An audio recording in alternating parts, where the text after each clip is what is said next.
Hello, a very good evening to you all and welcome to this second webinar of this special February series by RoR. First of all, we will discuss the topic because last week it was all about the dressage. This week we're heading over the jumps and the poles, and I couldn't have two better guests joining me today. We've got Yogi Breisner. Yogi, one of the best known coaches and instructors in equestrian sport. As a rider, he was a member of the Swedish eventing team from 1976 to 1987. He won European team gold in 1983 and competed at the 1984 Los Angeles Olympics. For 17 years, he was chef de keep and performance manager for the British eventing team, arguably transforming British eventing beyond all recognition. He led Team GB to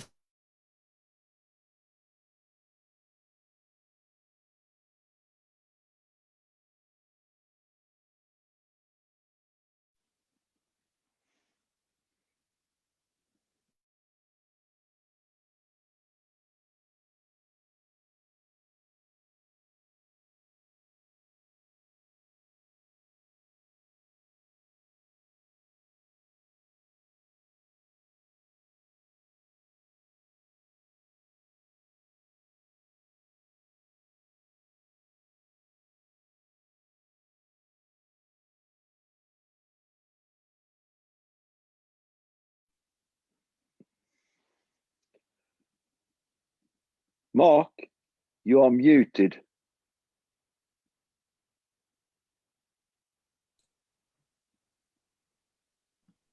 Is that we can't better? hear you. Back on? Are we back no, on? now you're back on. Yes, you. Says the host has muted me. Yes. Right. Where did I get to? More or less from the beginning, you had just talked about myself. So you haven't mentioned anything at all about Dan. Right. Well, hopefully I won't get muted again. Technology, everybody. Anyway, hopefully the rest of this will go smoothly. Dan Bizzarro, delighted to have Dan with us. He was with me back in December for the first series of webinars. Dan is an Italian event rider. He started eventing, of course, back in Italy, moved to England for a position with William Fox Pick, picked up lots of invaluable experience, which of course put him in great stead to set up on his own in the Gloucestershire-Oxfordshire border, where he is now based. He teaches a wide range of abilities, and that's surely going to be really helpful for tonight's webinar. And back in 2014, he won the RoR Elite Eventing Championship Award with the former Racehorse Squadron leader, that one owned by Jane Arnold.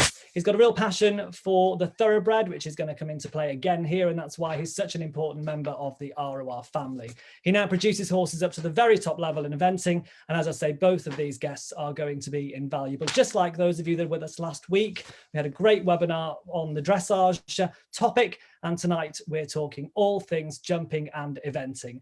As last week, lots of you got involved. You can do so again. If you pop your questions in the Q&A session, you'll find that at the bottom of your screen. I think all of us are used to using Zoom now.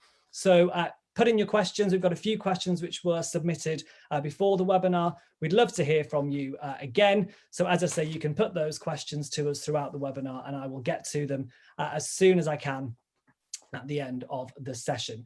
Just like last week, for those of you that were with us, we're going to show 2 videos through the webinar. The first coming up in just a few moments, and we'll get to the second a little later on. We'll have some talking points in the middle, and then we'll get to the questions later on. So any questions, as I say, once again, that you've got for us, do get them involved. But Yogi and Dan, good evening to you, and thank you very, very much for joining us. So let's get cracking. Let's get the first of the videos on, and then we'll have a little discussion with Dan and Yogi.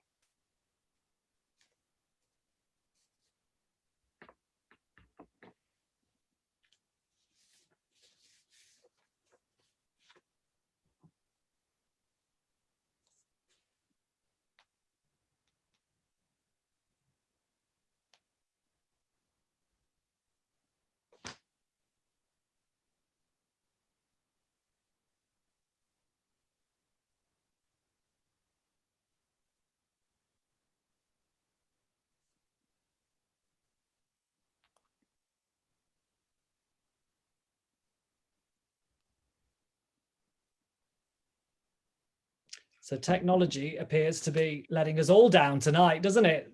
If It appears that if that is not working, I'm very, very happy to talk everyone through the clip. And make him run fast.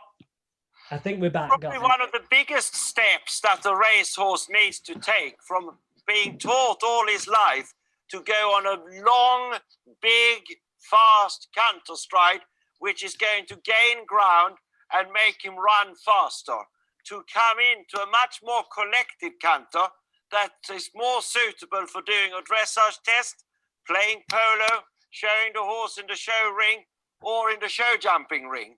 And this is a big step for the horse, and the exercise Tina demonstrated here by decreasing and increasing the circle is one of many different exercises that one can work the horse through in order to help the horse to get the canter more together, get more balanced, and learn to go on a shorter, as we said, more waiting stride. You can see here what Tina said about this horse in its trot work. It's still got quite a lot of building up. He is a big horse. He's got a very big frame, and he's still, after all, only 5 years of age. So therefore, he still has got a lot of building up to do to get more cadence and more carriage into his trot work. I really liked his canter work when you were working him there, Tina, and very quickly he adapted to going on a shorter canter stride. Yeah. To me, he showed a real good quality in his canter. Got a lot more building up to do. I want to see if the canter is the same on this rein. But it's all a very slight, gentle ask into canter. It's not a big thump. And if these horses trot faster before they break into canter to begin with, that doesn't bother me, because if they end up on being on the right leg and find their own balance with time, and time is an amazing asset, you have to give these horses time to learn the job. That with time, those trot strides will get crisper and crisper and become less, so that you're then like with this horse, I've given him one little squeeze, and within a stride he's in canter.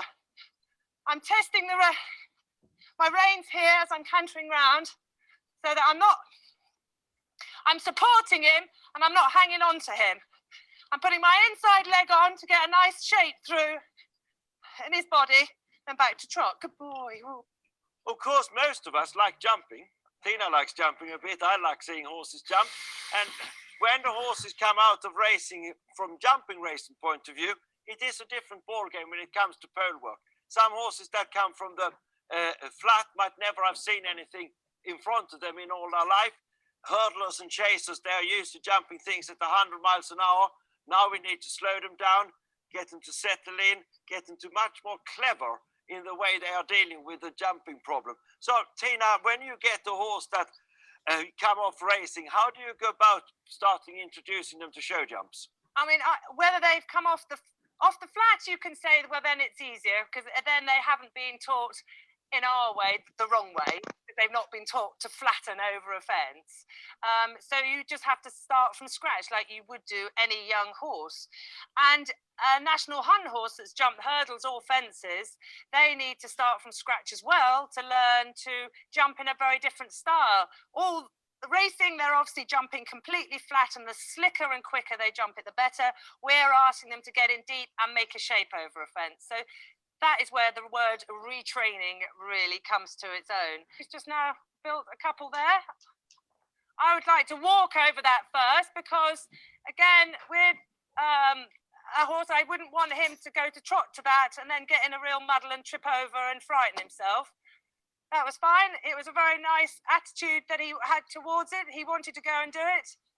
But if I had a horse that was trying to run out or not do it, I would stand still and let him assess the situation. I wouldn't want him to dive out either side. So that is why I'm doing it in walk, because it's easier to have your horse between your leg and hand and keeping him straight. Whereas in trot, they can get away from you. I think it is so important, and especially in eventing world, that horses think of going between the flags rather than their first option when they're not sure is to run out. So that is why I feel that it's so important to keep everything very small and very basic, so that it's not the horse's fault that they've run out. Okay, now that he's been very good at trotting over the poles, hasn't caused too much fuss, I'm now going to ask him to canter and actually canter over a pole before we do anything any more complicated, just to see what he does. Let him look where his feet are, check he doesn't trip over, which he did step on it. Doesn't matter, we come around and do it again. And at the same time, while I'm cantering round, I'm thinking about that he's between my hand and my leg, he's in balance, and he's cantering round.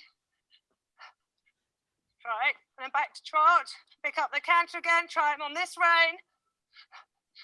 And he's been very good about this, because sometimes they will sort of dive over it and speed up to it. And I'm not helping him. I'm going to let him sort himself out. He broke into trot there. That doesn't bother me. I now just got to keep my leg on a little bit more to get him to look what he's doing. Good boy.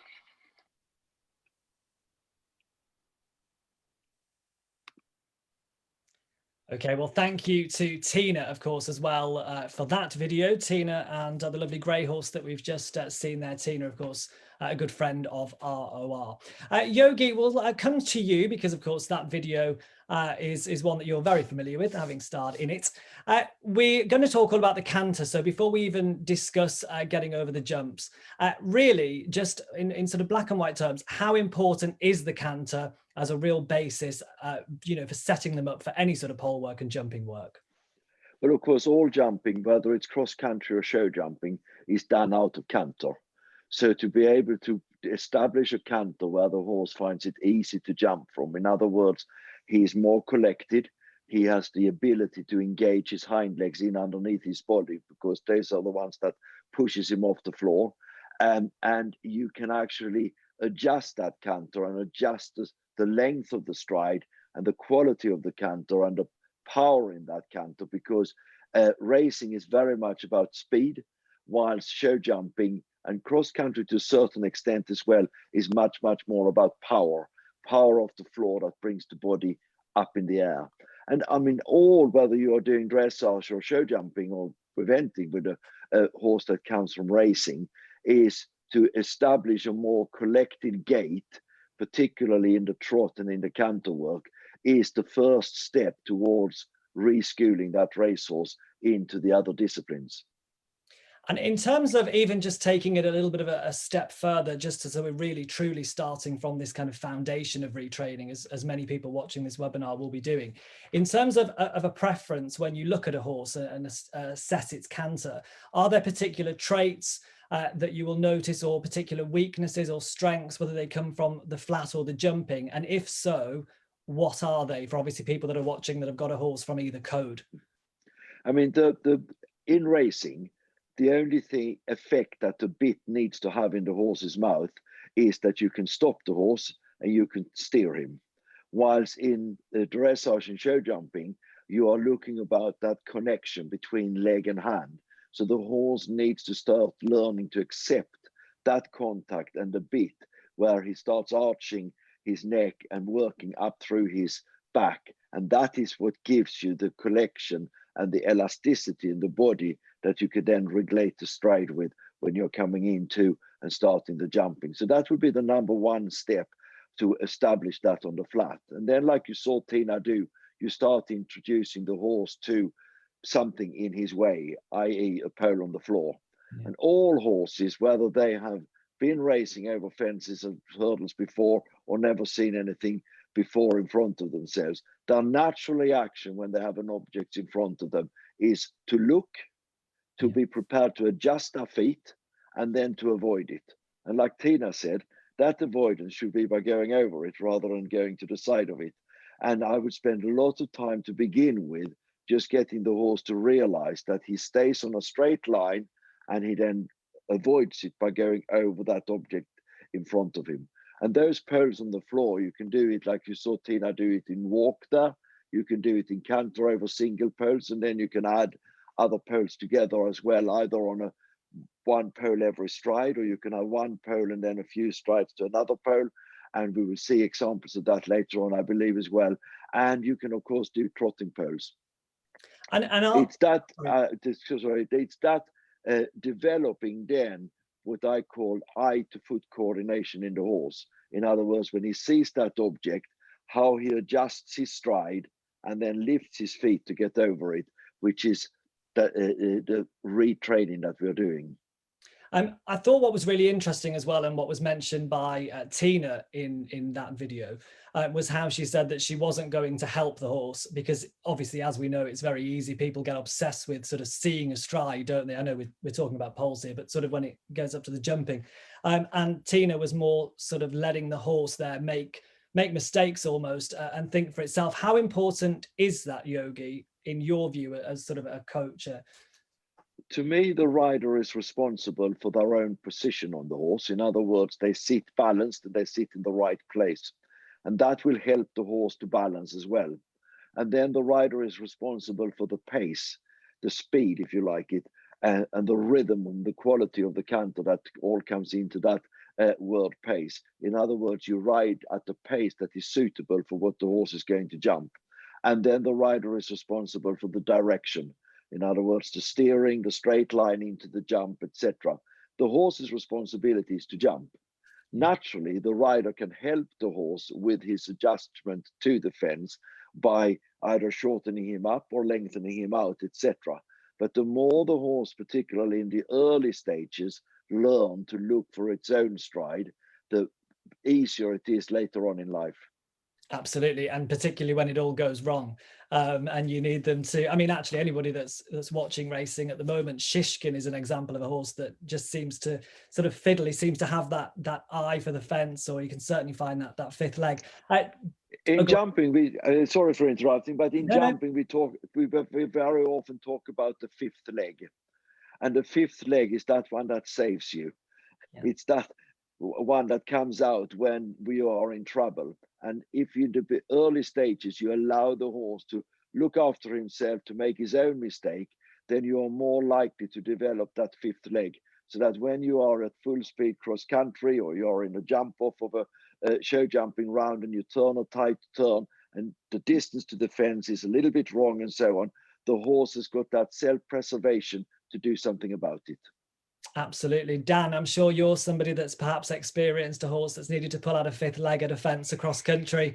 How important is that for you, and where does it start for you in your training with your horses over poles? So it's absolutely vital in the sense that I think one of the most important things straight away is to clarify what's the rider's job and what's the horse's job, and not just to the rider, but to the horse as well. So the horse needs to look at the fence and know that it's his responsibility to go over it without hitting it. And I think that, everything that Tina was doing and Yogi was saying is exactly what everyone needs to start with. I try to make sure that in my training the horses and training my pupils, my main goal is to make this sport as simple as possible. And the first things that you need to focus on is, can you stop your horse when you want him to stop? Can you make him go forward when you want him to go forward? Can you make him turn on the line you want him to stay on? And then, because all of this, what Tina was saying, I let the horse sort himself out. It's all good if when you do a half halt and you ask him to wait, your horse says, yes, no problem.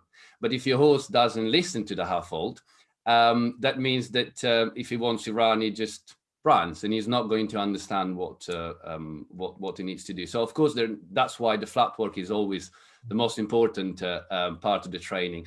And then everything you've done, all the homework that you've done on the flat, then are going to be very useful for the jumping. And the other thing to add to the fifth leg, yes, we need the fifth leg, because if you're cantering in the mud and you see a good stride and the horse sleeps, all of a sudden it's on a bad stride. But with the show jumping, I think it's really important to responsibilize the horse. So when the horse has a pole down, they have to know that it was their mistake. They can't always wait for us to change something for them not to have the next pole down, because unfortunately we can't do that. If a horse doesn't take his own responsibilities, he will have every fence down and he will still think that it's our fault. And in terms of, let's take this right back again to the canter. So in terms of when you're obviously riding various horses or teaching various people, what's the sort of most common, maybe the common issue that you're seeing with former race horses? And are there any sort of exercises that you would recommend to people watching this that are fairly universal that people can be sort of looking to try and emulate or try and achieve? Yeah, absolutely. My first, the thing that I noticed the most, like Yogi said, racehorses have been bred and trained to go forward, and they don't know how to carry themselves on a slightly shorter frame. Us as a rider can't hold them in that frame. So what we need to be able to do is to teach them that when we ask them to wait, they wait. So an exercise that I use daily with horses that start to train is trotting for 5 seconds and walking for 5 seconds. Every 5 seconds, a transition from walk to trot and trot to walk. And if when you ask your horse to go back to walk from trot and they pull, you just hold. Give them a pat and then go back to walk and then trot on again. So they have to learn that when you ask them to wait, they wait. And when you soften the contact, they wait in that gear or in that pace, because then that reflects, of course, if they can't do that in trot, they won't be able to do that in canter. If they can't do that in canter, they won't be able to do that going towards the fence, and so on. And what sort of things, if you're working over trotting poles, for example, and you've got a horse that's maybe getting a little bit keen or a little bit fresh, would you recommend then obviously just sticking with the trotting or moving on to something else? Because obviously a lot of people watching this may well be dealing with sort of hot horses or horses that are trying to rush. Yeah, I think sorry. Yeah, Dan, go ahead. Yogi, we'll give this one to you. Yeah, no, I mean, I think that it's very important in all training of horses that you are studying the horse's mind and how the horse is reacting to what you're doing. And is he rushing because that's just his habit, because he's learned to do it over hurdles, or is he rushing because he's worried about it? If he's rushing because that's his habit, then you have to break the habit by, just like Dan said, do transitions. You can do it in connection with the poles. You can trot towards the pole and then go back to walk just before he's about to rush and then walk over the pole, or you can let him go over the pole and then stop him up afterwards. If it is because he lacks confidence or it worries him, then we have to make it simple. We have to reassure him and make him understand that it's not something that is dangerous to him. I think one thing that is very important to recognize in all this, that in show jumping, we are working on a 12-foot, 4-yard canter stride, 3.65 meters if you want to be European about it. And in racing, you are doubling that. Horses gets up to 21, 22, 23 feet, 24 feet, sometimes 7.5. I think the longest stride that has been measured in racing was well over 8 meters long. So you are actually basically teaching the horse to half his stride length. And Dan said it, but I just want to underline the importance of the exercise that he described. with the walk and the trot. And you can take that then with you into the canter when it's working in walk and trot, and then take it into your pole work. So you are using the flat work with the poles. It's not we have a jumping session and therefore we forget about the flat work. You actually combine that together. Yeah, and Dan, that's absolutely right, isn't it? Because poles actually can help the dressage, can't they? I mean, you know, there's dressage riders that use raised poles, or they use poles slightly closer together or further apart. It can really be sort of part of the flat work as well, can't it? You don't need to want to go and jump around a cross-country course to be using poles. Absolutely not. I use poles to school to work on the flat. I use poles to improve the jumping. I use poles to improve the accuracy of the horse and the riders. I use a pole at the beginning, at the end of a medium trot to make sure the rider and the horse completes the turn first and they're straight on the line before they do the transition up to medium trot, and that they do the downward transition at the right time. I will put a pole in a certain place coming out of a turn before a fence, again to make sure the rider doesn't let the horse cut the turn. So absolutely, poles are really, really important, and I wish more people were using more of them. They just, as I said, really underline every little mistake, which is great, because if you can't get away with making mistakes, if every time you make a little mistake or your horse makes a little mistake, you notice it, then you can do something about it. If you compromise too much, it's just not going to improve. And absolutely, as Yogi was saying, you have to carry on bringing with you what you've learned on the flat. And if your horse jumps the fence and is landing, go back to trot, do a transition to trot, do a circle, doing 5 seconds of trot, 5 seconds of canter, and then carry on to the second fence, or jump the first fence, go back to trot and trot slowly over the second one. Just keep playing with it. Keep your horse guessing. If your horse knows that every time you go towards the fence, it's cantering, it's galloping, that's what he will do. That's why race horses, when they trot or walk towards the gallop, they get excited, because they know as soon as they put the foot on the gallop, we go. That's another thing that, you know, I do a lot with X-race horses. We trot up the gallop, we walk up the gallop. You know, sometimes it can be boring going up the gallop. That's the other thing that people need to think about. What is your X-race horse? What was he used to? You know, what was his routine, and all of these things. And the example of the gallops is just one of the examples that we can give. And I think Yogi, what Dan has been saying there is extremely important. And we are actually, horses are creatures of habit. And that's why the important thing of repetition, and not just thinking, I'm doing an exercise and you do it once and then leave it. But you actually come back to the exercise and you do it again and again and again until the horse has learned the exercise and taken on board with that exercise is to teach the horse. And we're talking about poles here. And I think Dan mentioned something very important, that he uses poles to guide him around the corners and so on. You can also use poles to help the horse to stay straight by actually creating a tram line both before and after the jump in order to keep him straight. Or you can use the poles as wings. So like Tina said, she doesn't want the horse to run out. You can use those poles to channel the horse into the jump. And Yogi, just going back again, just to that canter, for people that are watching this, are there any sort of go-to exercises that you would recommend? Obviously, I understand that everyone needs to take this in terms of the horse that they have, because it's obviously going to come down to the individual issues that they might be having. But are there any sort of general exercises that you find quite effective with former racehorses for improving the canter? Well, I think keeping it slow and keeping it simple is very important. And I would actually start in walk, just like Dan said, and teach the horse to, when you want the horse to wait in his stride, he slows down, and when he wants to move on, he moves on. Once he's learned that in walk, then he can learn it in trot, and then you can take it into the canter work. And if you strike off to canter to begin with from a tighter turn, the horse often strikes off into canter on a shorter stride. The first few strides are then shorter. And I would not canter for too long in the beginning, because the longer you canter, the longer the canter will become.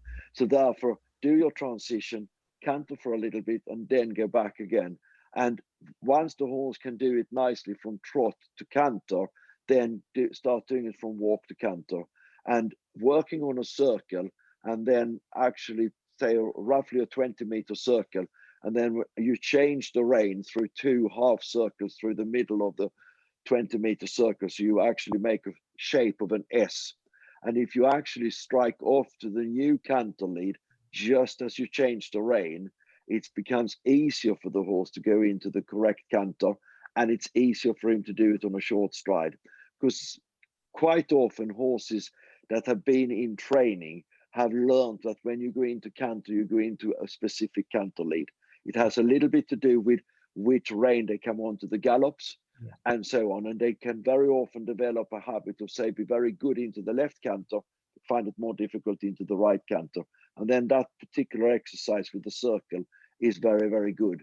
And then once the horse does that well, and you can start doing it from walk to canter, again, if you do it off a smaller turn and then strike off to canter, and eventually what I find a very good exercise when the horse is ready for it is again to be on a circle, go from canter to walk, and then do a half pirouette to change the rein, because the pirouette helps the horse to gather himself.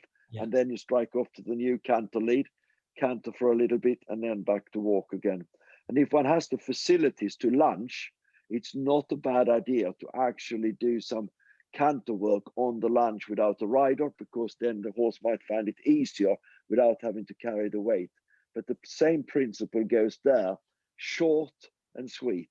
So once they are in canter, maybe half a circle, 3/4 of a circle, pull up, change the rein, back into canter, half a circle, 3/4 of a circle, and then change the rein again. And that, the horse will very quickly learn that when you change the rein and you use the word canter, they'll pop into canter, and then they will learn how to keep that stride together. Dan? Yeah, just one more thing with the lunging. Lots of people will say, "Yeah, I wish I could canter for half a circle." My race horse, as soon as I go into canter, it does 300 laps at 400 miles an hour. So I've spent 2 months lunging an X-race horse twice a week in walk and slow trot, just to make them understand that they just need to wait, they just need to relax.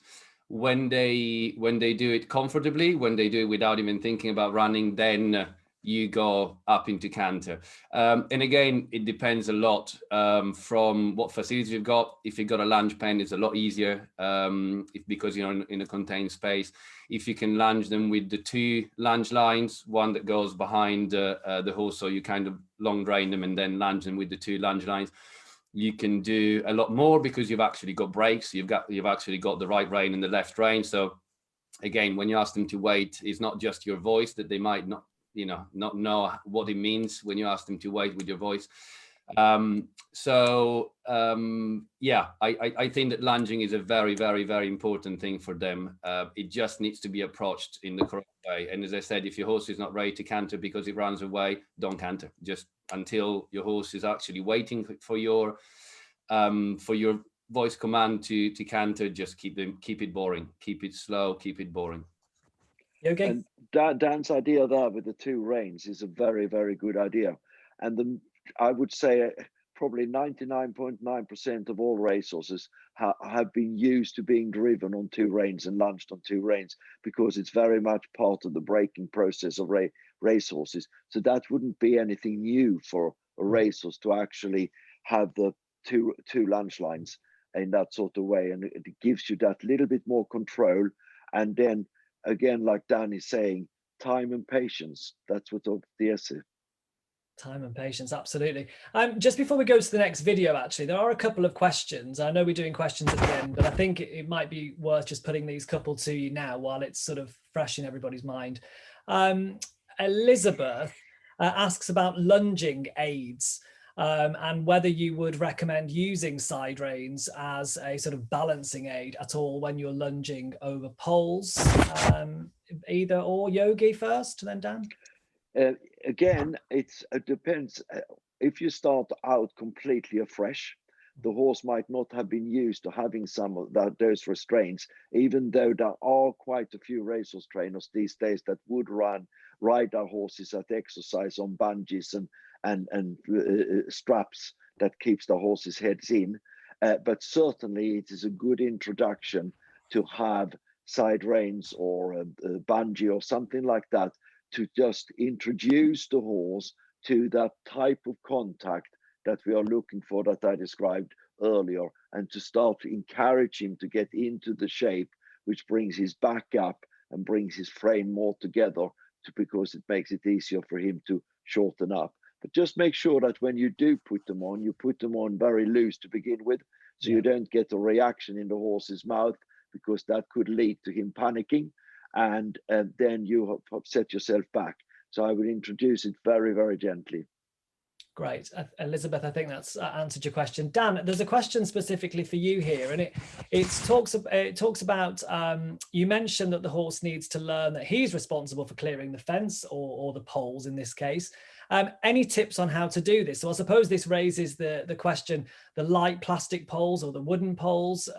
How do we go about sort of looking at pole work from a teaching horse to be careful angle? Yeah, absolutely. If you got light plastic poles, just don't use them. I just really dislike them, in the sense that they almost teach the horses that it's okay to touch the poles.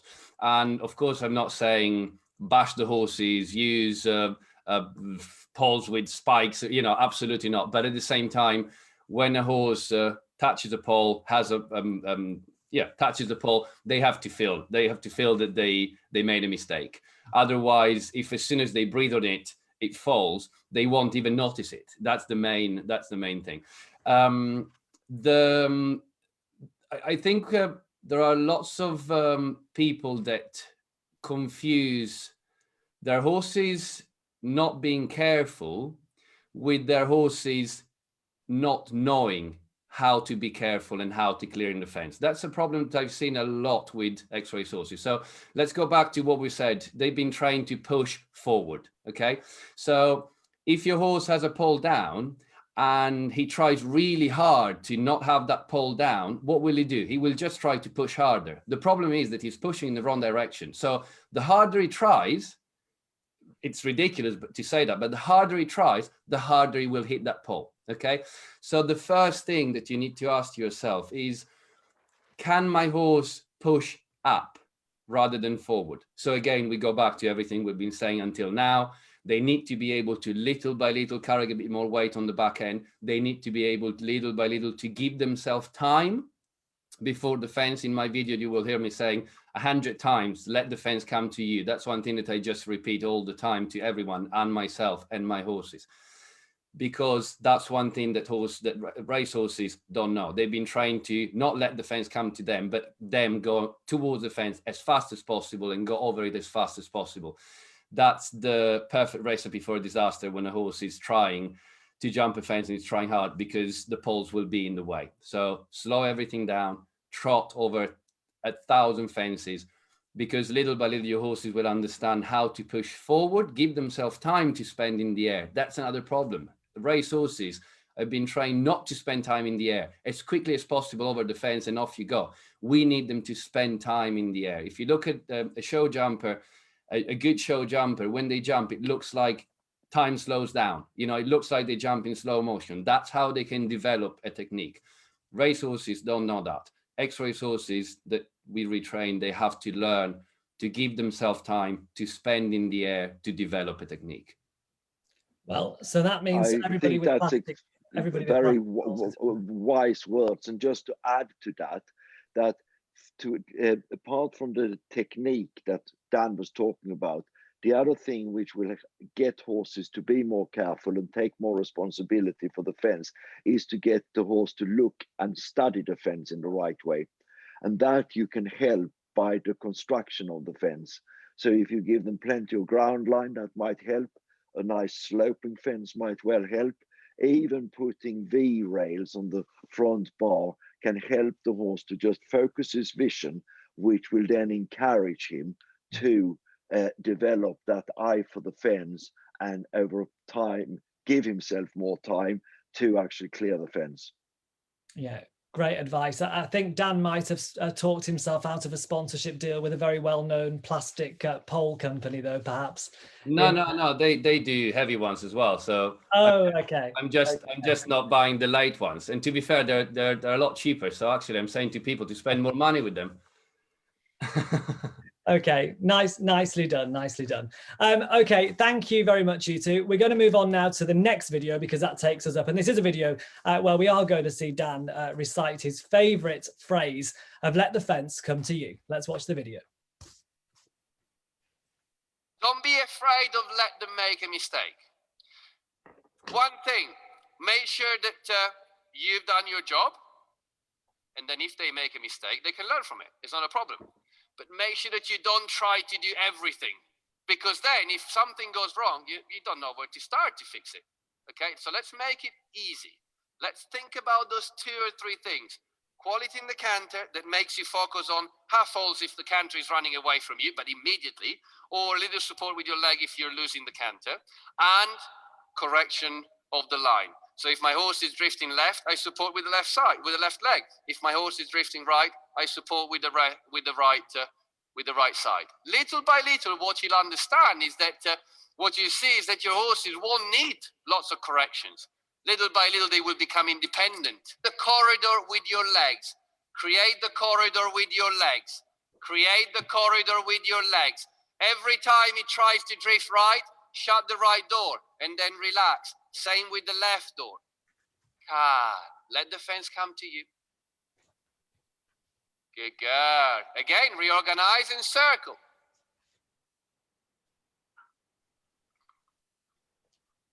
Very, very good. Very good. Well done. Give him a pat and walk.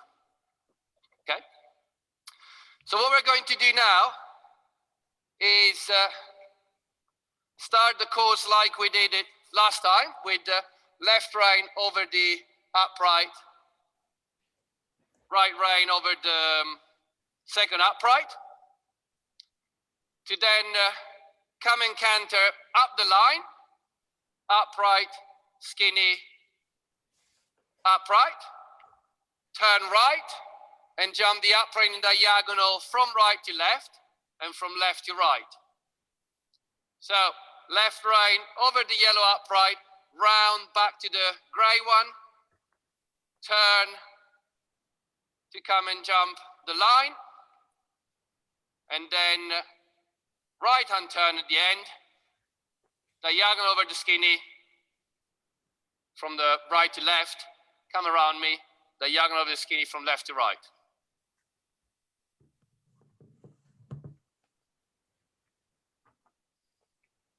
Keep focusing on your line. Just guide him on your line. I love that.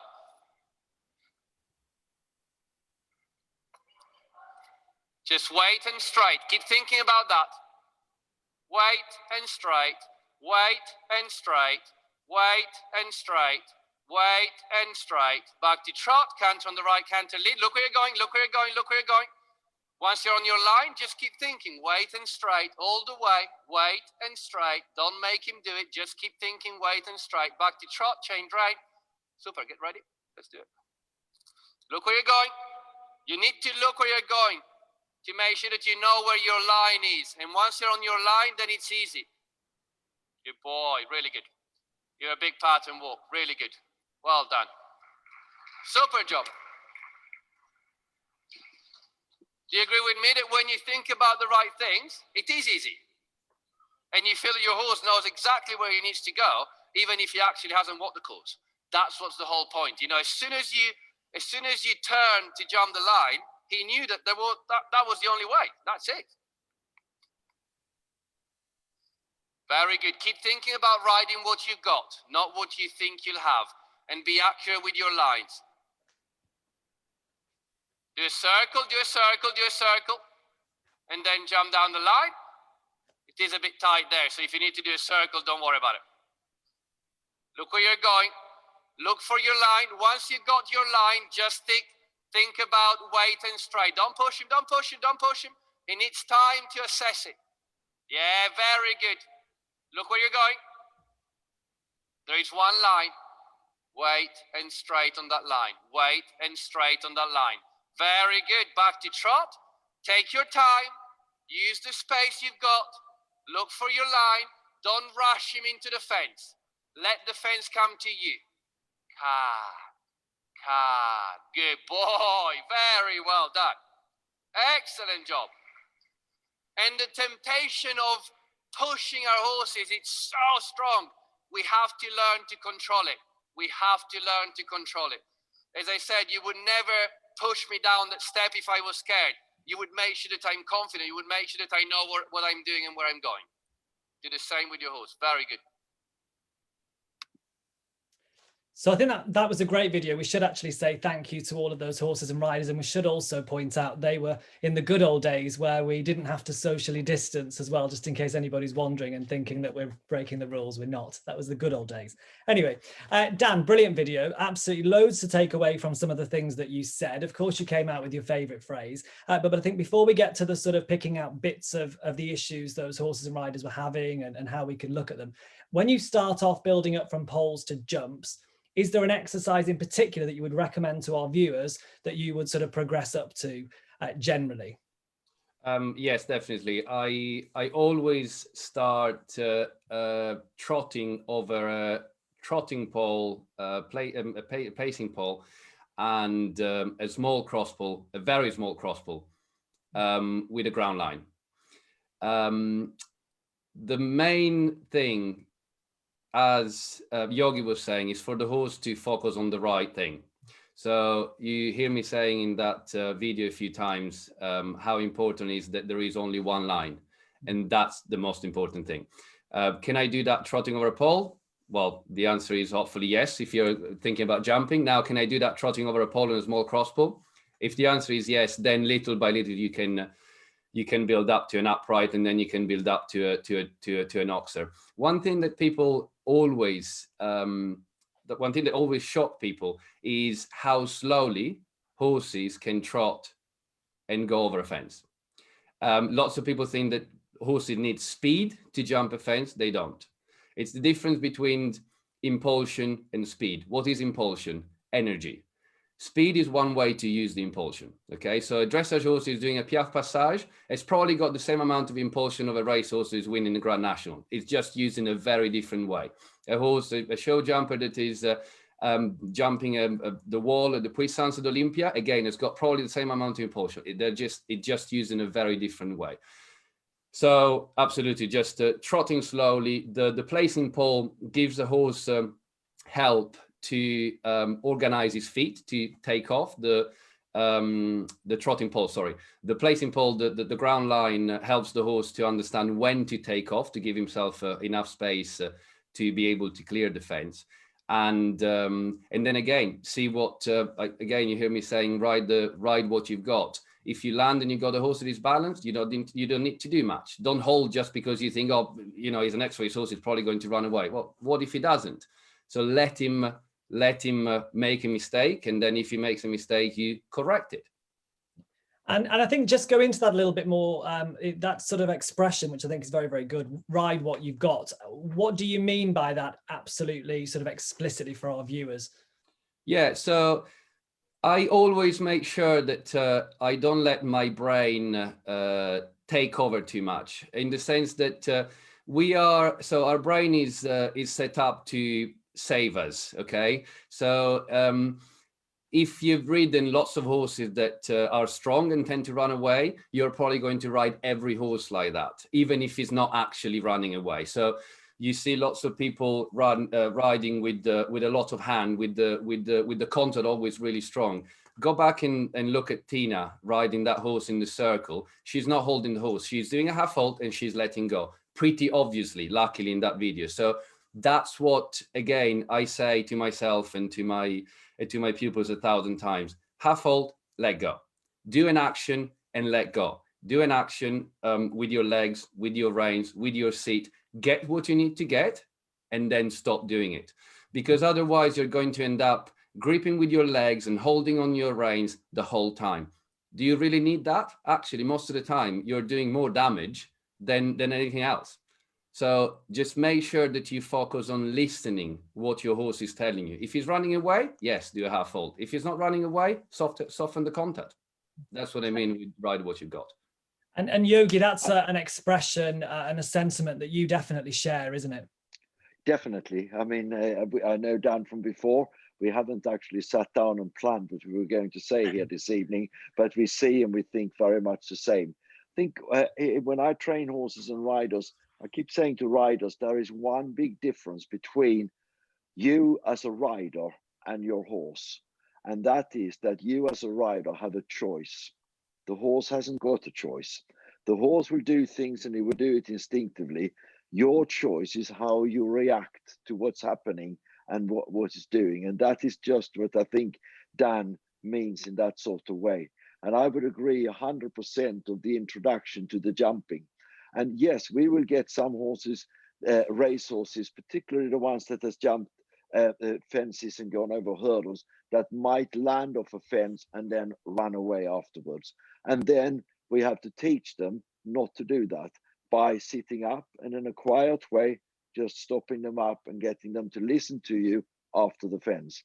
But once they have, and the majority of horses, very often when they land from a fence, actually are very well balanced and in a good canter. So once they have learned how to trot into a fence, trotting pole, little cross pole, and then land and have a balanced canter, you can then on a set distance introduce another fence. And here I very often, and again, you have to be very much prepared to adjust the exercises to your horse and what you're wanting to achieve. But I have found that setting another little fence on 3 strides is a very good distance. If you do it more than 3 strides, there is too many strides for things to go wrong. If you do it on less than 3 strides, 1 stride or 2 strides, it happens a little bit too quick to begin with. So therefore, I often use a trotting pole to a small little fence and then 3 strides down to another fence. And that very much teaches the horse to hold that canter into the fence and helps the rider to do just what Dan is saying, and that is to let the fence come to yourself. And then once the horse has picked up on that, then one can start introducing single fences where they're cantering into, and then you can take it from there and start introducing combinations and different lines and so on, just like what that was demonstrated in the video. Absolutely. And I think it's the same for coaches as well, isn't it? And trainers as well, actually looking at the horse that they've got and devising a program that really suits that. I mean, gosh, Yogi, when you were working with the British team, I mean, the variety among those horses at that time, I mean, you couldn't apply the same thing, could you, to Primor's Pride as you probably did when you were sort of looking at Tamarillo, horse Dan probably. No, definitely not. They were 2 completely different individuals. Then there are certain exercises, are good as general exercises. You work with transitions with all horses, but you might do it in a slightly different way depending on the horse's temperament. And I think in all training, whatever you set up, it's very important to look how the horse is reacting to what you're doing. Does it look like he's learning? Does it look like he's getting confidence from it? Is he, would I need to do it again? When is the time to stop? Do I have to come back to it? Or do I need to make some sort of change to get the horse to understand what you are wanting him to do? I just, sorry, can I just add a couple of things? There are 2 main things that I feel that people are scared of. Stopping a horse in front of a fence. Lots of people think that, but in that way I teach him to stop. And my answer is always, yeah, absolutely. If I ask my horse to stop, even if he's in front of a fence, I absolutely want him to stop. The second thing is lots of X-race horses will be used to need speed to jump a fence. So when you start trotting towards your small cross pole, if your horse stops, don't worry about it. Make sure that you don't chase him into the fence, because that's a problem. I've seen that really useful exercise that Dan was talking about. I'm going to trot with my exercise horse tomorrow because I want to start to jump a fence. And then they feel that the horse is slowing down to assess the jump, and they give him a good old kick to make him jump. So what did you just tell him? Oh, run into the fence.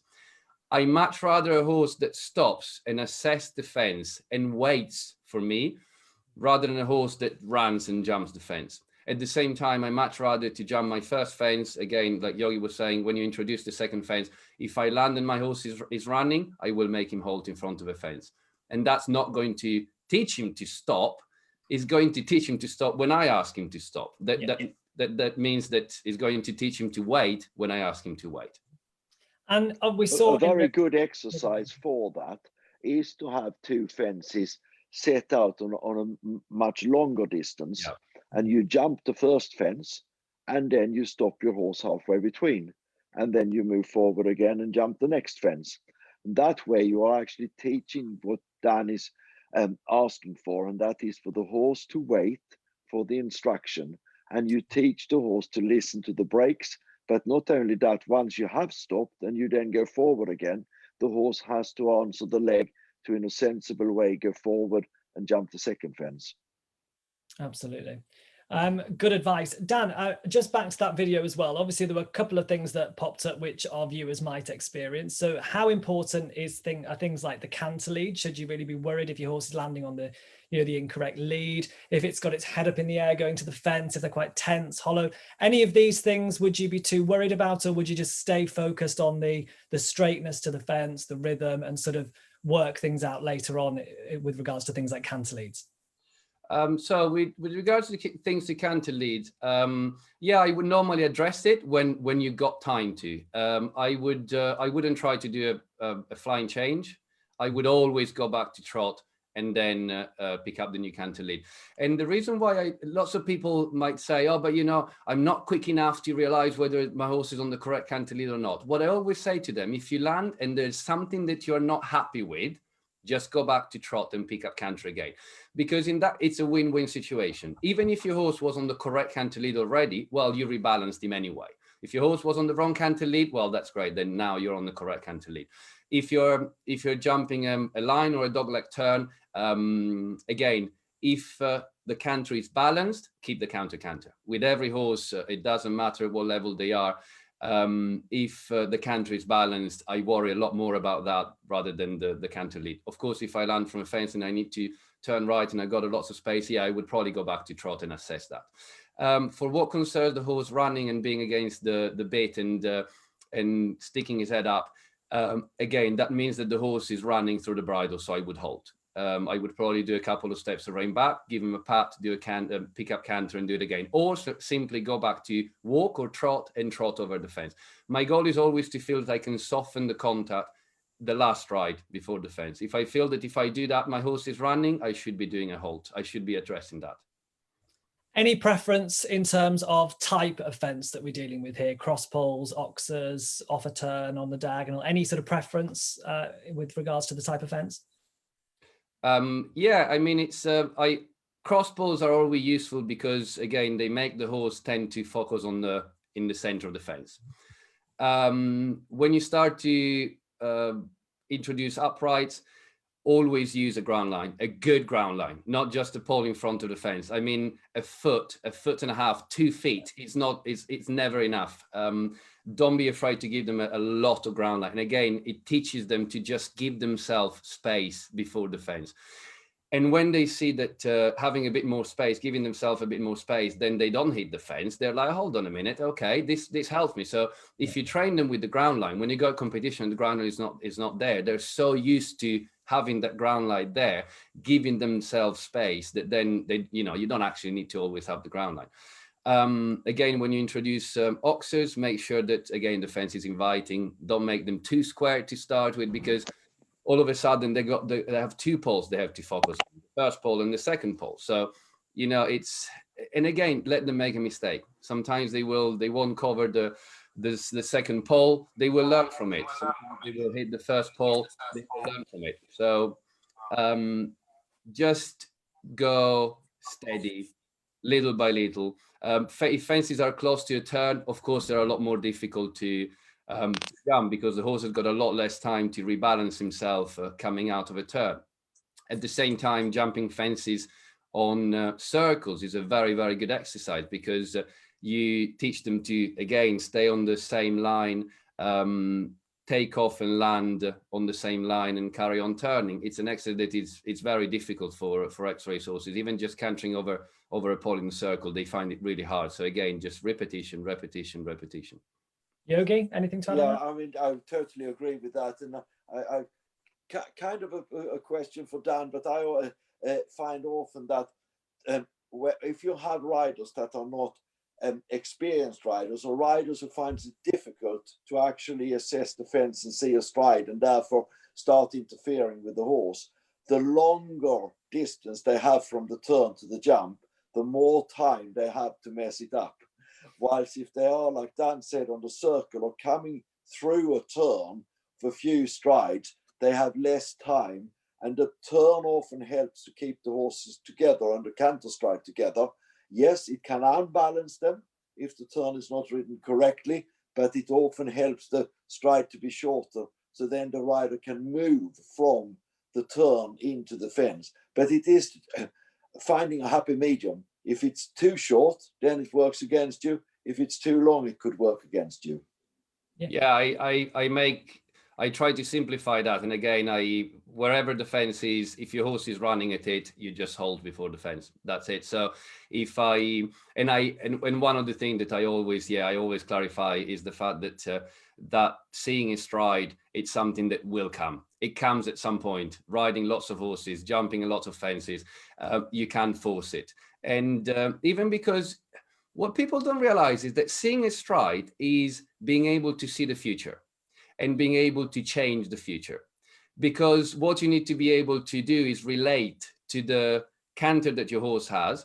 And because of all the experience you've got, because of how many times you approached a certain fence and you've been in that situation, you know that if you keep that same canter, your horse is going to find himself too close or too far from the fence. So you are practically seeing the future, and then you're interfering with that. So you change the future, you change the outcome. So it's just something that if you go towards the fence looking desperately for that stride, you're never going to find it. And you're always going to interfere for the horse. So that's why I just say to people two things: make sure that you wait, make sure that you stay straight, and make sure the horse does exactly the same thing.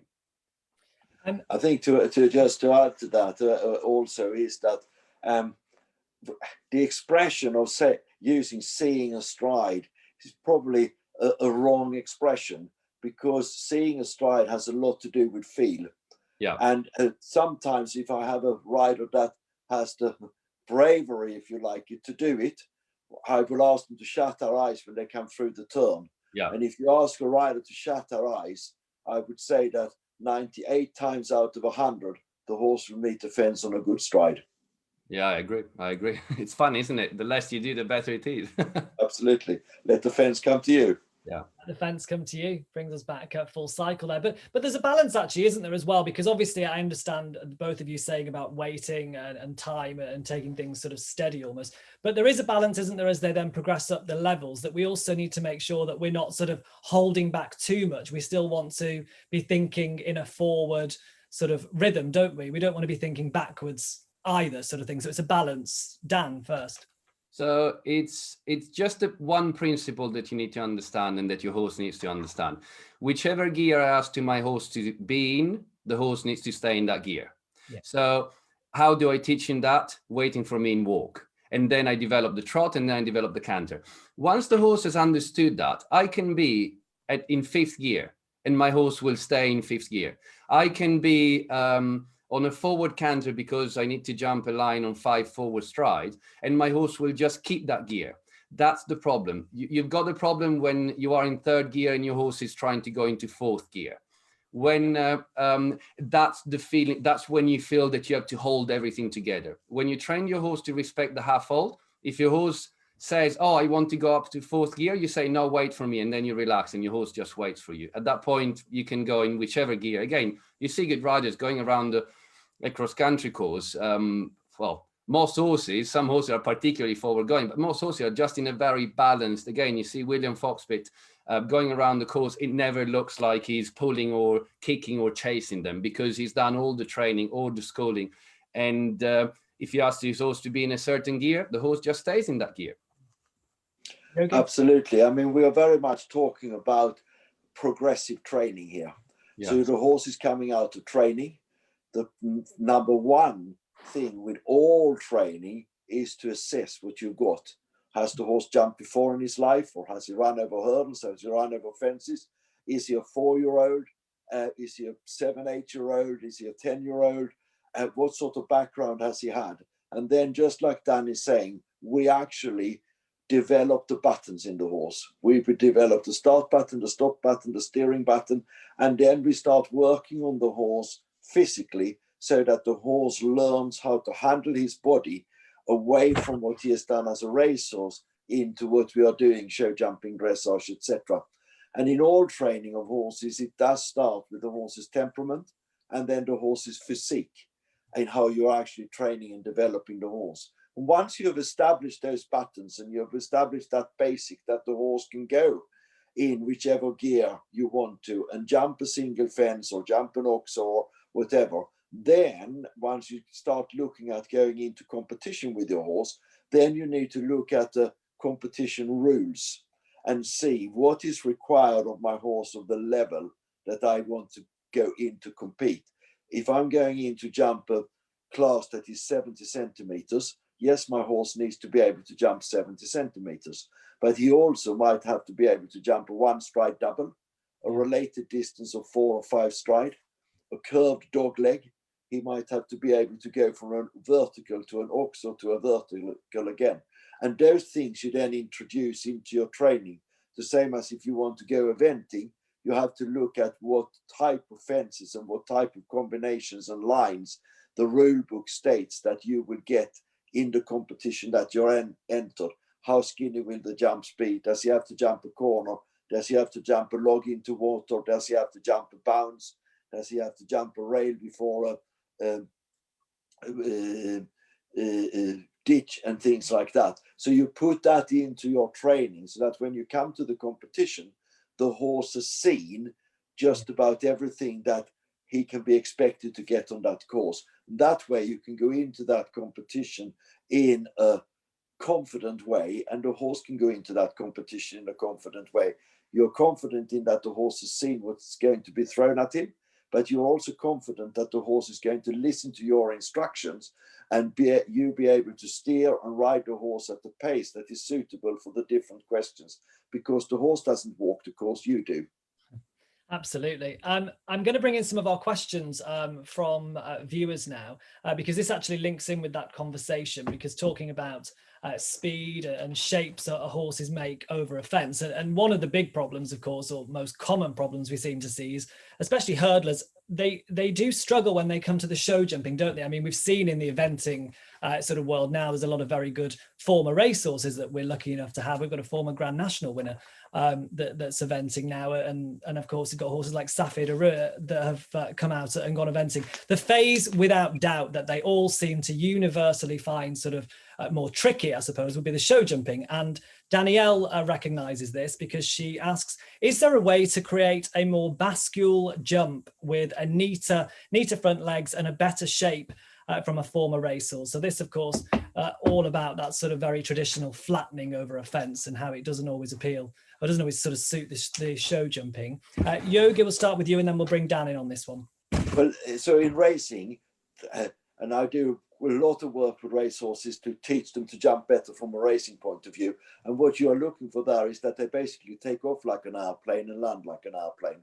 And the less time they spend over the fence, the better. And we want basically the opposite when it comes to show jumping. You want them to push from their hocks, and like Danny said, use the power to elevate their bodies up. And to me, again, it boils down to the individual horse. If you have a horse that is careful and leaves the jumps up with the technique that he presently have, then I wouldn't do much to actually change his technique, providing that you have put into place what Danny has said about the basics of the schooling work and the gears that you want to be able to ride him in. And whilst if his technique means that he does rub fences down, then using different exercises, like we said, with ground rails with poles in front, with putting a V frame on the front rail of the fence, by using fillers and draw the fillers out, by using small wide spreads or ascending spreads to get the horse to encourage him to get his shoulder up, to fold his front legs, and to push better from the hind leg. This will then generate that jump. Throughout that training, it's very, very important. One, what does it do to the horse's confidence? Does it worry him, or is he actually with interest trying to learn and figure things out? And two, does he understand what we are trying to get him to do? Because if he doesn't understand it, then he will invariably get worried, and actually he will probably start knocking more things down than he did before. So to me, the studying of how the horse is reacting, and you have to be prepared to experiment, because there is no set rules with this. Some horses will benefit from certain things, and other horses will benefit more from other things. Dan? Yeah, I would add just one thing to everything Yogi said, because he probably kind of covered everything I was going to say. Another very important problem is that race horses are used to have the top of their jump quite a lot further after the top of the fence. So we need to make sure that the jump is a lot more central, so that if you look at the shape over the fence, the higher part needs to be in the center part of the fence. A very good simple exercise to improve that is to have a pole on the landing about 3 meters after the fence, because that just makes the horse think, okay, I need to land before the pole, otherwise I will trip over it. What works even better when your horse is fairly confident with the pole after the fence, what works even better is with a slightly raised pole. Horses really respect them. As I said, start with the pole. You don't want your horse to then stop in front of the fence because there is something weird after the fence. But it really teaches them to, whilst they are in the air, to think about where they're going to land. And little by little, you will feel they start to be able to land a little bit closer to the fence, which will centralize the shape of over the jump. And that pole on the landing side also encouraged them to drop their head and neck and look at what's there. Yeah. And once they start dropping their head and neck, they start bringing their shoulder up, and it actually shapes the form. And just like Dan was saying, I think it's very important here, if when you put that pole down, some horses might actually jump over it. And then you have to be prepared to just roll it out a bit further till they land inside the pole. And then gradually you can start rolling the pole in to make that distance shorter, which should then help the horse to get the jump in the middle of their bascule, or the fence in the middle of that jump, whichever expression you want to do. Similar, if you have a line of bounce fences, not just a single bounce, but maybe 3 fences, 4 fences, up to 5 fences on a bounce distance. That will also teach the horse to leave the fence in the middle of their jump, because if they start jumping beyond the fence in the bounce, then they start jumping almost into the next fence. Again, with an exercise like that, it's very important to build on it gradually. So you do it first with poles on the floor, canter over them, and then you might start putting up little cross poles until you can go over 4 or 5 bounce fences, one after the other, which will just help the horse, A, to use himself, but also to leave the jump in the middle of his bascule. Yeah. Sort of connected, I suppose, to the next stage of this, because I assume that, you know, if you've got a horse that really is not basculing or looks quite sort of tight in his back, I assume we're going to be advising, you guys are going to be advising that we, of course, get any physical issues that could be there checked. And that would also link in perhaps to this question, because Sarah brings up an issue that she's having with her former racehorse. He's been retired for 7 years. But she does have some issues with stopping, and we've got a couple of similar questions about this, about sort of disobediences coming into play. And she has said in her question that she does have an osteopath that attends regularly, so she's quite happy that there's nothing wrong there. Dan, to you first. So sort of stopping, behavioural problems, but also any sort of physical checks that we need to be aware of. So the first question that I always ask, does your horse stop or does he run out? Or does he stop and ducks out? That's already a massive difference. So does your horse stop on that one only line? If the answer is yes, great. It's a very good thing. Yeah. The other thing is that if your horse stops, there are 3 reasons for it. He doesn't understand the question. You asked him to stop, or he's particularly spooky or scared, or there's some physical issue that doesn't make him feel confident enough to jump that fence. So you need to try to little by little eliminate any of those things. If is my horse just spooky, perfect. Let's just put a very plain fence. Let's start, listening to what we said this evening. Start little by little and build up. If the problem comes when you put, if the horse is absolutely fine with normal fence, and then when you put a filler or something spookier, or when the jump becomes big enough, that's where the problem is. Well, then it's one case. If the problem is that your horse stops no matter what, most of the time it's for a physical reason. If you've done all the steps that we talked about, if your horse doesn't want to jump, most of the time it's for physical reasons. It could be lots of things. It could come. I know that Yogi always says start from the bottom and work your way up. Lots of X-ray sources have very small feet, very sensitive feet. Is he storing his feet? So when he knows that if he's going to jump, when he lands, he's going to feel that. Lots of horses have got the same problem with steps. Oh, my horse doesn't go down steps. He's always been fine, and now he doesn't go down steps. Well, it maybe has sore feet in front, and that's why he doesn't want to go down steps. Another problem could be in the hocks. They don't want to carry the weight and throw it on the other side of the fence. Another problem can be in the back. Lots of X-ray sources that I've had even in my career have kissing spine, which again is something that sounds terrifying to lots of people, but they don't know how many horses go around badminton with kissing spine.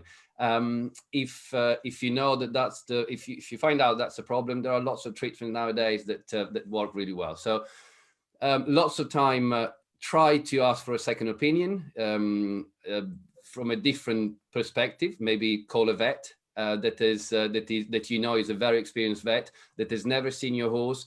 Don't tell him much about your horse. Just let your vet have a look at him with a clear pair of eyes. Just let him poke him and touch him and do flexion tests and see how he moves, and then have a chat with him about it. Saying call a physio or a chiropractor. They look at horses from different point of views. They do different things. It could be that what someone can feel or see, someone else might be able to. But make sure that if you've done your homework, give your horse the benefit of the doubt. He might be sore. He might be trying to tell you that. Yogi? Not much to add. I think Dan has covered most of it. I would add, make sure that the gear that you're using is the right one, that the saddle is fitting the horse, the bridle, the bit particularly, and also that the horse is comfortable in his mouth, that his teeth have been done, and that he hasn't got any issues with his mouth. I think Dan uses the expression, let the fence come to you, wait. Through the video, he was saying that.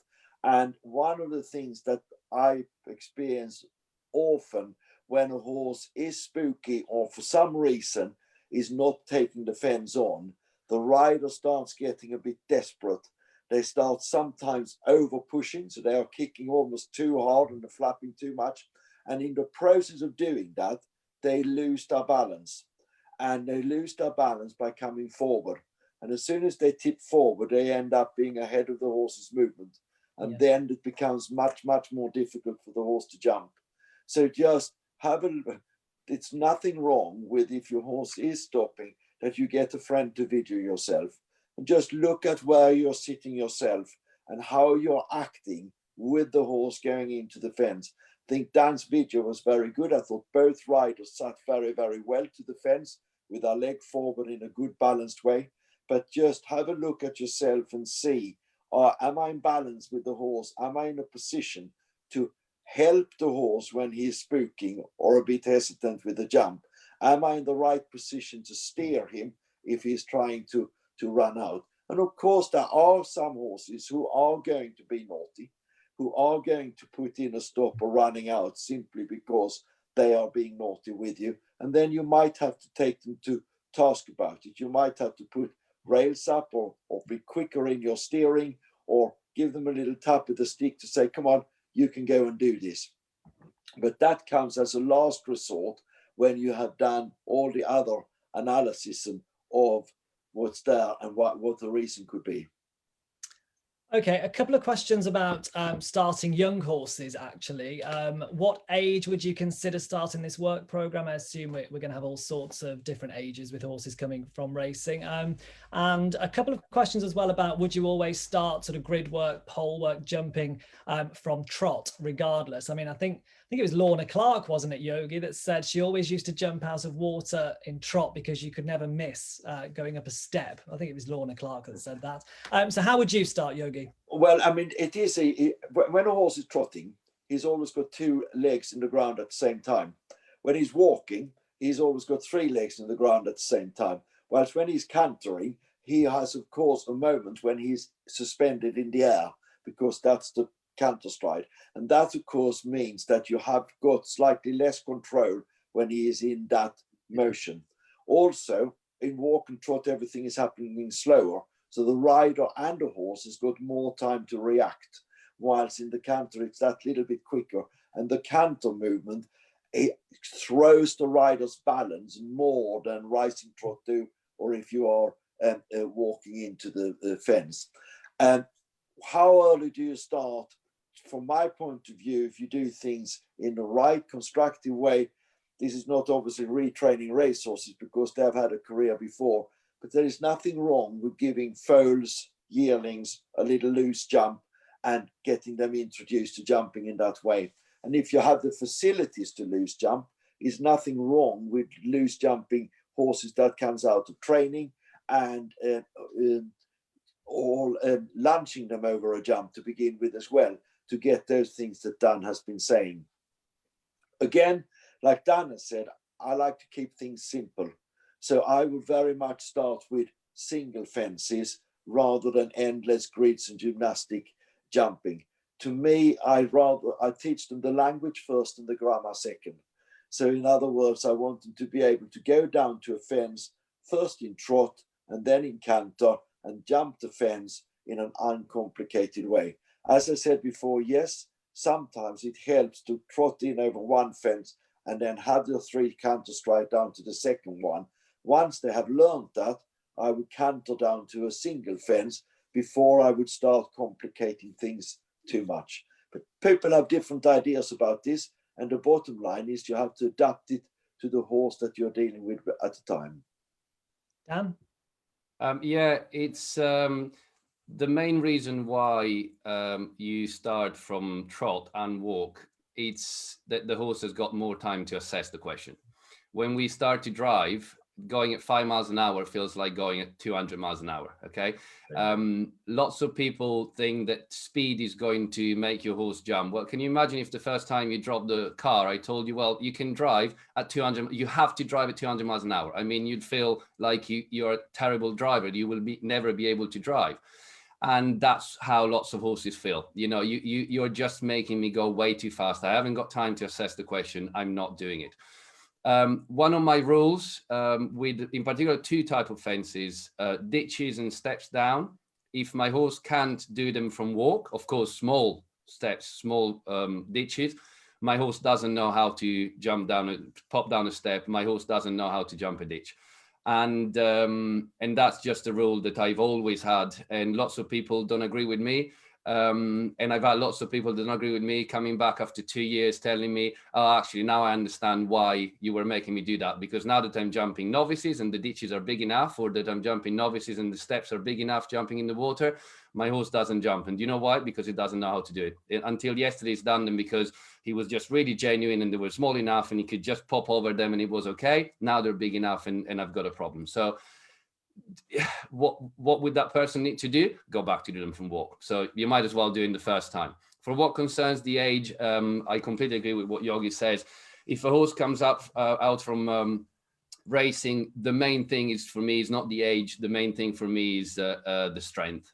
Too many horses are way too weak. So just give them time to develop, give them the right feed, make them build up the muscles that are needed. and that's a lot more important than the age.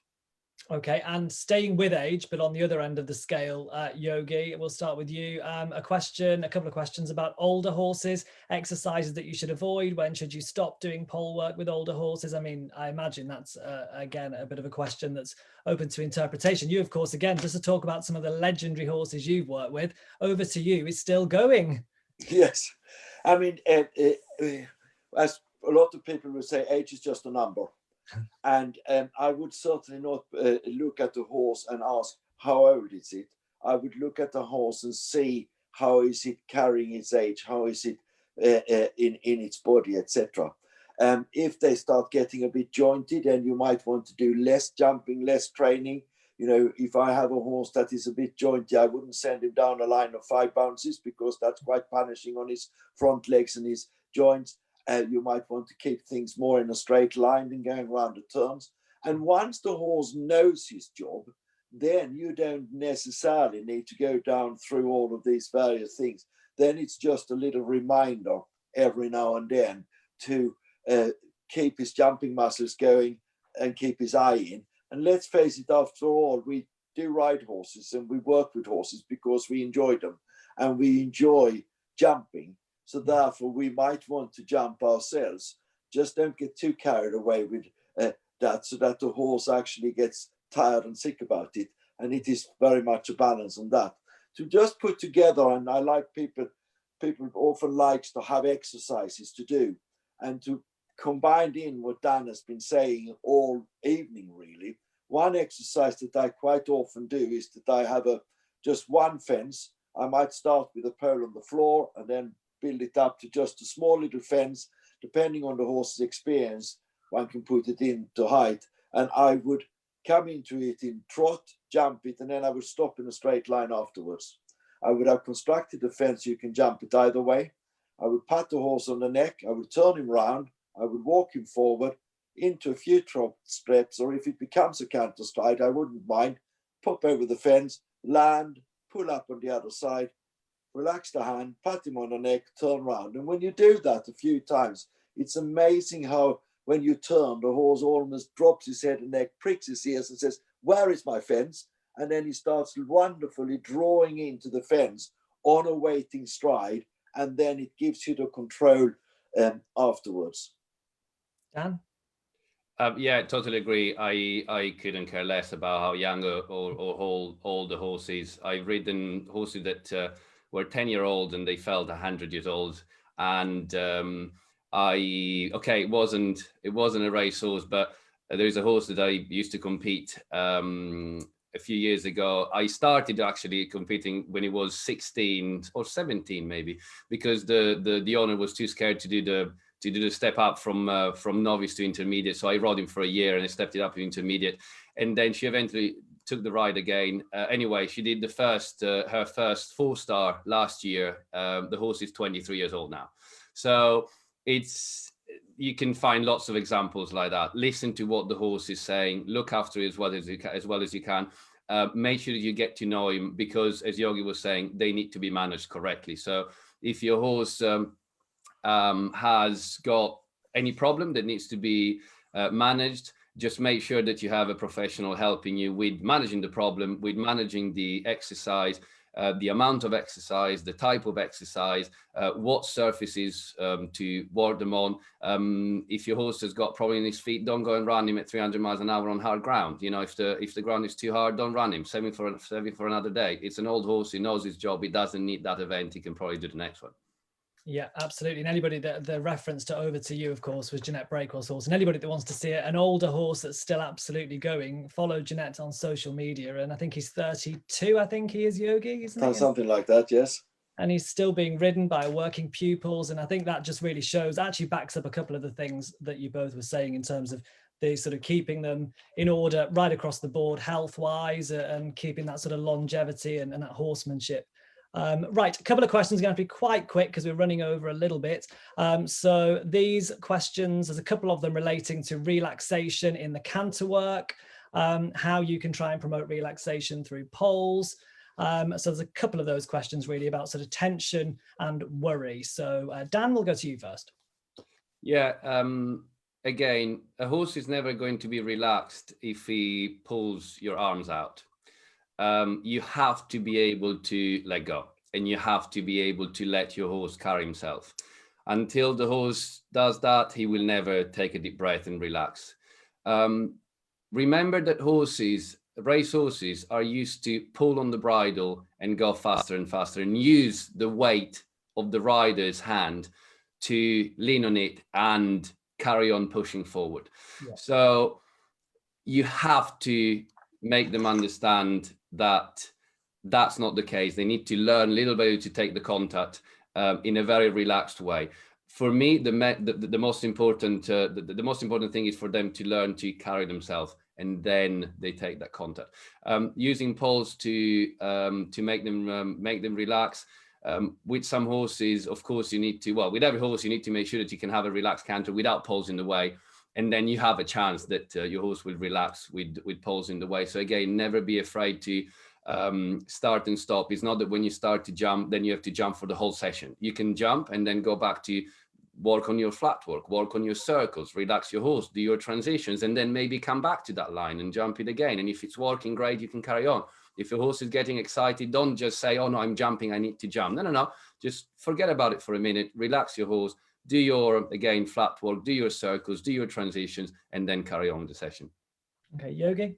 I think the key word that Dan used there was the horse carrying himself and getting to understand what it is we are going to do. And then, of course, it is psychology a little bit. It is seeing how the horse is reacting.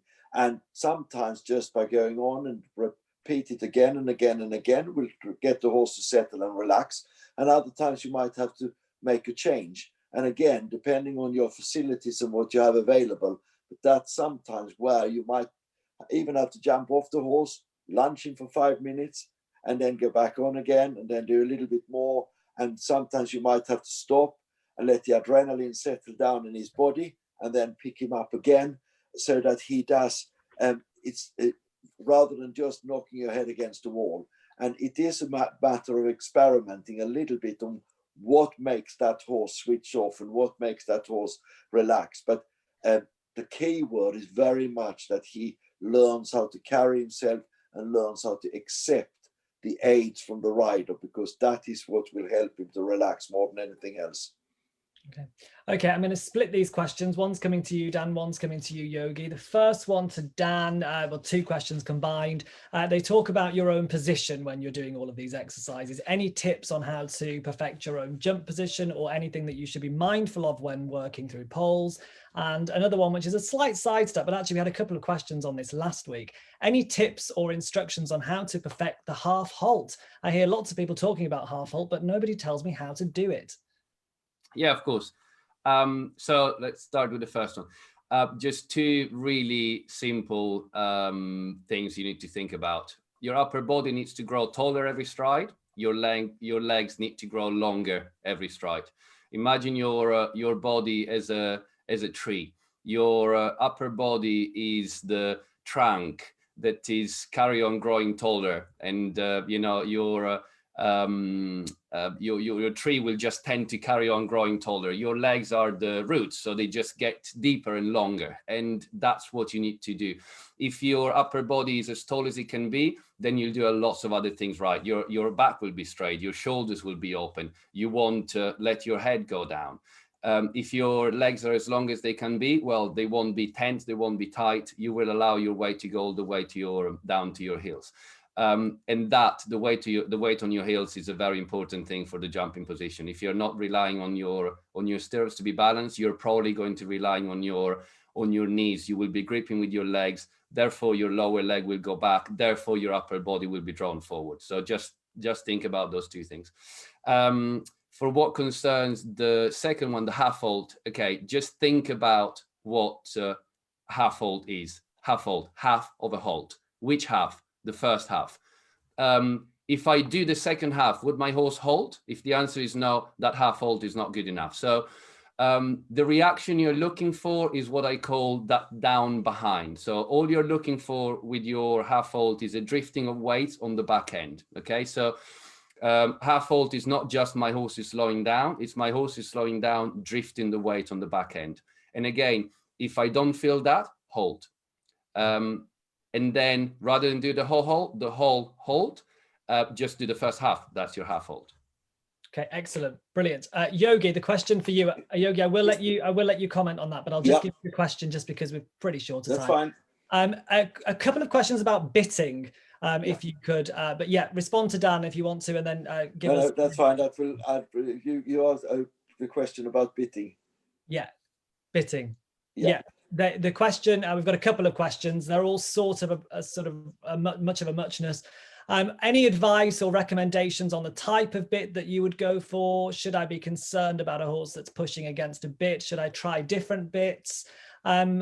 I'm assuming you're going to give the usual sort of things that we must give, in that they should probably get the teeth checked, etc., as you alluded to earlier on. But would we be starting in a basic snaffle, Yogi, to begin with? Yes, I mean, my principle has always been to start with a basic loose ring snaffle, or if you want a loose ring snaffle but that has got the cheek pieces on them, because that just gives a little bit more stability. You want to have as mild a bit as the horse can do, and I'll come back to that in a second. I don't believe necessarily that big, thick mouthpieces are necessarily milder than thinner mouthpieces, because you can imagine yourself, if you have something very thick in your mouth, it's more uncomfortable than if you have got something a little bit thinner in your mouth. So that is a sort of a basic rule. Also, the important thing with a bit is that it mustn't create pain in the horse's mouth. Now, pain comes either because the bit is unsuitable for the horse, or the rider is using the bit in the wrong way. In other words, the action of the bit or the hand that you are in contact with the bit with is too rough for doing the thing. The bit is there to give you control. The bit is there to be able to create half holds, to be able to stop the horse, and to be able to steer him. So the bit must act in such a way that the horse has the right respect for the bit to create those things. We know that horses are flight animals, so if it creates pain, he's less likely to react in the right way. If it's not creating enough sensitivity in his mouth, then he will ignore it. So I would start from the mildest possible and then experiment. And I get this question time and time again about bitting, and I wish I could give a complete answer, but you can't, because you have to be prepared to experiment. And also, horses do change as they go through their education, and what you might have used at the beginning, you can then change. You might go milder because the horse is now listening to you more, or you might actually get stronger because the horse has accepted a bit in such a way that you can have a stronger bit to give you a more immediate and a better response. And naturally, some horses are keener than others, and a keener horse would need a stronger bit to give you that control. But it's not just the bit, it's also the combination of the bit and the noseband that you have in connection with that, and the different types of bits and the action. Sometimes you might put a bit on the horse and it works beautiful, and you say, I've cracked it now. And 2 weeks down the road, the horse has got used to that bit, and then you lose the effect. So sometimes you have to be prepared to change it. And some horses are better off working at home and being schooled in one type of bit and then competing in another one. By all means, ask experienced coaches and other riders for help with this. But other than that, it is a little bit a matter of experimenting, but start with the mildest that you can possibly have. And with a half halt, which I think Dan explained extremely well, if you look in the textbook, a half halt you create by the rider sitting up, closing the legs around the horse and shutting the hand and taking with the hand. And that then creates in the horse what Dan so well explained. Don't forget, when you get a racehorse, as Dan said also, when you're taking him, his natural reaction is to run. So to begin with, you might have to take and release, and take and release till he starts to understand.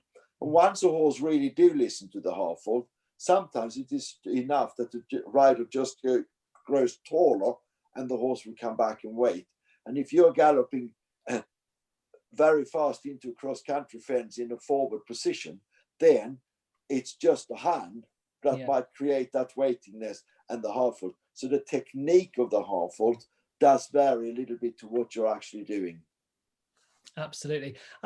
That was absolutely brilliant. Thank you both. Dan, final thoughts, and then we'll go to Yogi for final thoughts. Any sort of general advice, key takeaways, your most important things that you think people should keep in mind coming away from this webinar when it comes to poles, canter and jumping? Weight and straight. Yeah, it really does come down to that. So is my horse going where I want him to go? Is he listening to my aids? Let's establish that first. Is he waiting for me? Is he going when I ask him to go? Let's establish that first. And then coming towards the fence, just be patient. Let them have time to assess it. Support just enough to keep the gear that you want him to keep, and do the corrections that are required. Don't do too much. Listen to what your horse is telling you. If he's drifting right, support him, correct. If he's running, ask him to wait. If he doesn't wait, halt. If your horse is really strong, do 500 transitions a day, and then you tell me if he's not better. And then you can decide, after a week of that, you can decide whether your horse actually needs a strong bit or not, because maybe it could just be that you've just been a bit lazy with your flat work and with your transitions. I'm the first one that used to do that. I used to think that I was doing lots of transition. Then I have a lesson and I'm like, oh, wow, okay. I spend way too long trotting around rather than halting when my horse is running around. So just do the homework, repetition, repetition, repetition. Wait and straight and wait for the fence to come to you. Yogi, your takeaways for people at home? Time and patience, and then repetition. So start small, build gradually, start slow, build gradually, and then be prepared to repeat it again and again and again and again and again, because that's how horses learn, through repetition. Excellent. Well, thank you. Honestly, you two have been an absolute pleasure. It's been a great session once again. We've gone way over on time, but I know the people watching don't care. So thank you, gentlemen, for giving up your time this evening. Really great to have you with us, and we'll see you back here very soon. Thank you very much. And to everyone, best of luck with your horses and your riding. Enjoy them. And you are dealing with wonderful creatures in X-Race horses. Thank you very much. Have a good evening, everyone.